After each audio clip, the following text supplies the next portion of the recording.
오늘 본문은 창세기 27장 41절입니다. 그의 아버지가 야곱에게 축복한 그 축복으로 말미암아 에서가 야곱을 미워하여 심중에 이르기를 아버지를 곡할 때가 가까웠은즉 내가 내 아우 야곱을 죽이리라. 복과 축복이 살인이 되고 있습니다. 이것이 하늘과 단절된 땅의 삶, 이것이 에서에게서 나타나는 삶이에요. 자, 복을 받아 복이 되어 모든 것을 복되게 하는 것이 하나님의 창조의 뜻과 목적이다. 우리 나누었죠. 그래서 창세기 3장 이후에 우리는 하나님과 단절된, 하늘과 단절된, 현상과 본질이 단절된 그 삶 속에서 다시 하나 되게 하는 것, 이것이 이제 하나님의 뜻이고, 야곱이 도피를 출발하면서 베들에서 하늘과 땅이 연결되는 것을 만나죠. 자, 그래서 이 하나됨을 위해서는 자비와 긍휼이 풍성하신 하나님의 가슴, 하나님의 가슴은 하나님 말씀이에요. 뭘 받아야 한다. 자, 말씀은 말이 아니에요. 우리가 모르는 세계예요. 성경을 읽고 단어를 알면은 안다고 생각을 해요. 이게 이제 종교의 끝이에요. 한계예요. 단어를 알면은 자기가 말씀을 안다 이렇게 생각해요. 말씀을 읽어도 그 안의 세계는 우리가 전혀 모르는 세계예요. 그러므로 구하고 찾고 두드리는 자만이 받을 수 있는 것이에요. 그런데 사실은 역설은 뭐예요?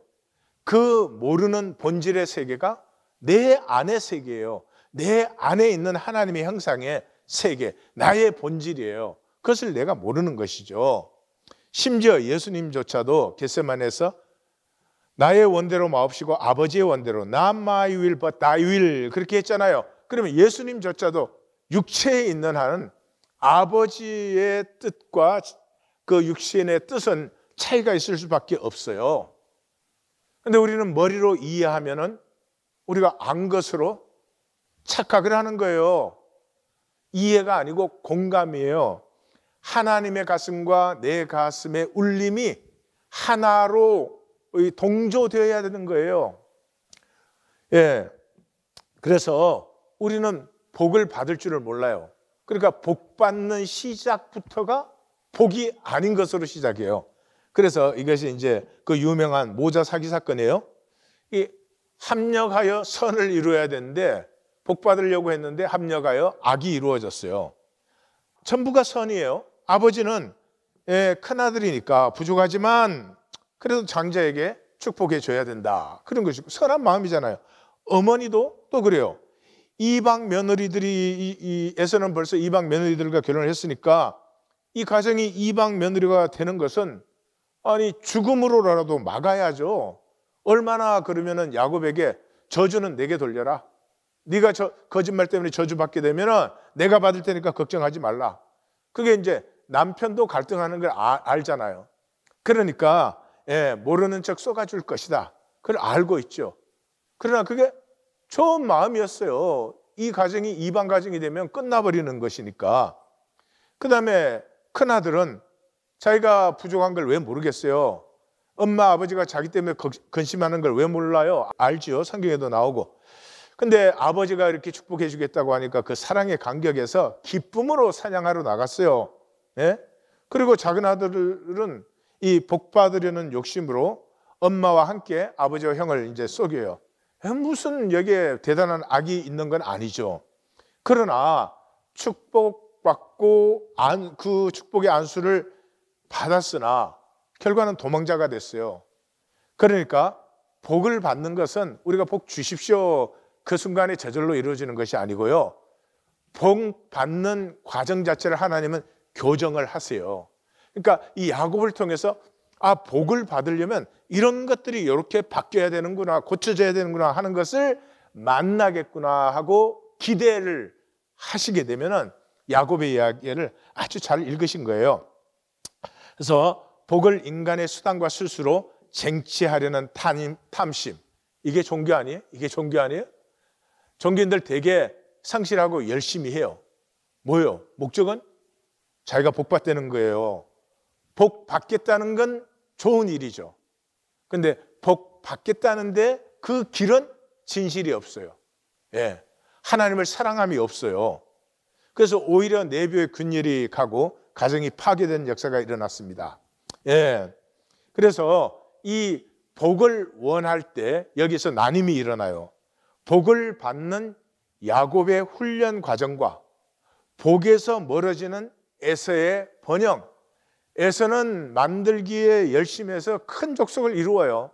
그러나 그는 영원히 떠나가는 삶이 되어버리고, 야곱은 이 복 받겠다고 하는 순간부터 어떻게 보면 고난이 임해요. 도망자가 되고 뭐 온갖 것을 겪어야 돼요. 그런데 그 모든 과정을 통해서 에고가 꺾이죠. 에고의 환도뼈가 꺾여요. 그때 야곱은 이스라엘이에요. 이 술수 버리고 이 쏘기던 자가 하나님을 이긴, 하나님의 가슴을 쟁취한 자가 되는 거예요. 그래서 현상이 전부인 사람에게는 하나님 나라, 영원, 무한은 개념이에요. 개념은 가치가 없어요. 예, 그것 위해서 돈 못 써요. 그것 위해서 시간 못 써요. 그런 것을 위해서 만약에 돈을 쓰거나 시간을 쓴다면 그것을 통해서 현상적인 이익을 얻어내려는 것이지, 하나님 나라, 영원 무한을 위해서 좁쌀 한 톨도 희생을 못해요. 왜냐하면 현상이 전부인 사람에게는 돈이 실제예요. 왜요? 돈은 이 세상의 기분을 가질 수 있는 것이니까. 이 세상이 뭐 학력, 경력, 외모, 소유, 온갖 그것이 전부인데 그것은 전부 돈으로 얻는 것이에요. 그러니까 이 가치를 비할 수 없는 하나님과 하나님의 나라와 영원 무한은 가치로 느껴지지가 않는 것이죠. 다시 말해서 복은 이해로 알 수도 받을 수도 없어요. 여기 종교인 또 에서는 복이 뭐예요? 현상의 것을 많이 가지는 것이죠. 또 현상의 힘을 얻는 것이죠. 근데 복은 거기서 그치지 않거든요. 복의 본질은 그보다 훨씬 더 깊은데, 그것은 인간이 조정하거나 조작할 수 있는 것이 아니에요. 이 복은 언제 임하느냐? 열쇠예요. 오직 경외심으로 임하는 것이에요. 예, 이 종교의 결정적인 불의가 뭐예요? 경외심이 없는 거예요. 예배조차도 자기 마음대로 드려요. 아니, 하다못해 국회의원을 만나도 그 시간 정했으면 자기 마음대로 못 나가죠. 분명히 먼저 가서 기다릴 거예요. 근데 하나님 그래 놓고는 자기 마음대로 드려요. 그러니까 종교인에게서는 하나님이라는 실제가 없기 때문에 경외심이 없어요. 경외심은 실제에 느끼거든요. 그래서 종교인들은 이 하나님 알고 열심히 하고 성실히 하고 충성하거든요. 종교인들 충성하잖아요. 그런데 뭐를 위해서? 올 자기를 위해서. 그게 이계명이잖아요. 너는 자기를 위하여 우상을 숭배하지 말라. 종교인들의 열심은요, 사실은 하나님 아니고 다른 것을 위해서 그렇게 열심히 하는 거예요. 발락이 모압 왕인데 그 발람에게, 이 발락이라는 말이 복이라는 단어여서 이 비슷한 이름들이 많아서 헷갈리는데, 하여튼 모압 왕이 발람이라는 그 예언자에게 비교적 이 예언자로서 충실한 사람이었던 것 같아요. 그 약속의 땅으로 들어가려고 하는 그 이스라엘을 저주해 달라고 부탁을 하죠. 그런데 이 발람이 이스라엘을 저주하려고 해보니까 저주가 안 나오는 거예요. 그래서 그 발락 왕이 당신 내가 저주해 달라고 했는데 오히려 축복하면 어떻게 하느냐, 그러니까 뭐라 그랬어요? 하나님이 저주하지 않으신 자를 내가 어찌 저주하며 여호와께서 꾸짖지 아니한 자를 내가 어찌 꾸짖으랴. 야곱의 티끌을 누가 능히 세며 이스라엘의 4분의 1을 누가 능히 셀고 나는 의인의 죽음을 죽기 원하며 나의 종말이 그와 같기를 원한다. 다시 말해서 복이라는 것은 이 뛰어난 예언자 발람에게조차도 그 사람이 조정할 수 있는 게 아니에요. 하나님의 주권이에요. 이 하나님의 주권은 이제 이 복의 세계는 우리에게 참 낯선 세계입니다. 우리가 알지 못하는 세계라는 것을 알아야 우리가 구하고 찾고 바라는데, 우리는 복의 세계를 아는 줄 알아요. 명품 많이 갖고 뭐 돈 마음대로 쓰고 이런 게 복의 세계로 생각하니까 저희는 복을 구하는데 엉뚱한 걸 구하고 있는 거죠. 이 복의 세계는 출발이 도망자가 되는 것이에요. 익숙한 내 에고의 세계를 떠나야 되는 것이죠. 이 야곱이 떠나지 않을 테니까 하나님이 강제적으로 떠나게 하는 것이죠. 그래서 아브라함을 불렀을 때 뭐라 그랬어요? 너는 너의 고향과 친척과 아버지의 집을 떠나 내가 내게 보여줄 땅으로 가라. 그래서 어디에 도착했어요? 야곱이 브엘세바에서 떠나 하란으로 향하여 가는데 그 첫 번째 잡는 자리가 이제 베델이었죠. 그러니까 인간 세계에 계속 그 갈등에, 인간 세계 갈등에 리액트하던 그 자리를 떠났을 때 하나님의 임재가 나타나죠. 이게 막 24시간 인간에 대한 생각이 돌아가는 사람은 하나님 뭐 말씀 이런 거 좀 웃겨요. 얘기하지 마세요. 예? 적어도 이 모든 것을 뒤로 하고 마치 히스기야처럼 하루에 한 3번 정도는 짧아도 하나님 앞에 나가는 시간이 있어야지. 그래야지 뭔가 하나님과 열릴 김이라도 보이지. 예? 이 시간 24시간 내내 사람에 대해서 리액트하고 생각하고 그런 사람에게 무슨 하나님의 임재와 말씀이 있을 수 있어요. 이 베델에서 하나님을 만나게 되는 것은 야곱이 위시한 것도 아니고 원한 것도 아니고 애석한 것도 아니잖아요. 100% 하나님의 주권적으로 나타나요. 그래서 그 베델에서 이제 잠이 들었는데 꿈에 본 적 사닥다리가 땅 위에 서 있는데 그 꼭대기가 하늘에 닿았고, 또 본 적 하나님의 사자들이 그 위에서 오르락 내리락하고, 또 본 적 여호와께서 그 위에 서서 이르시되 나는 여호와니 너의 조부 아브라함의 하나님이요 이삭의 하나님이라. 내가 누워있는 땅을 내가 너와 내 자손에게 주리라. 야, 이 인간 갈등에 리액트하는 세계를 딱 떠나자마자 제일 먼저 열린 게 뭐예요? 하늘과 땅이 통하고 있다는 사실. 예수님이 베드로 고백했을 때 제일 먼저 선포해 준 게 뭐예요?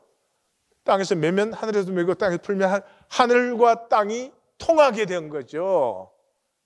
이게 복의 출발점이에요. 하늘과 땅이 통하지 않는데 무슨 복을 받겠어요? 예. 이 참 종교인들은 정말 거짓도 말도 안 되는 거짓을 가지고 억지를 써대요. 이 땅과 하늘은 본래 하나잖아요. 당연히 그 하나인 것이 딱 열릴 때 두 가지로 나타나죠. 첫째는 비주얼이에요. 비주얼.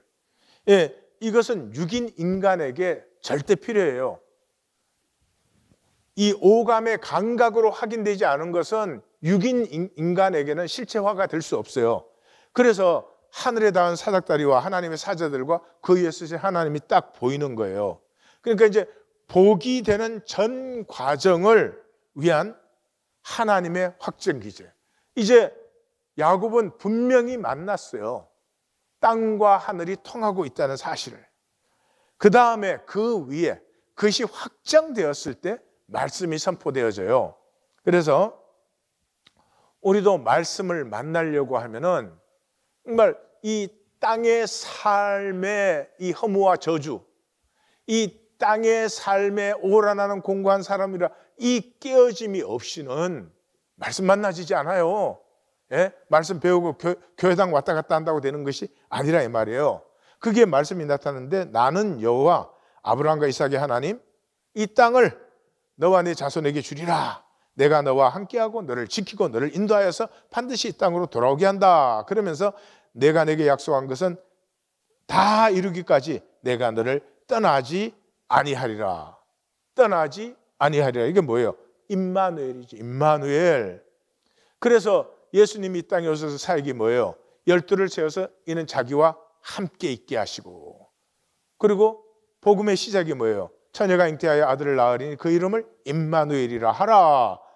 이는 하나님이 우리와 함께 계신다 함이라. 그래서 이 모든 것의 총결론이 뭐예요?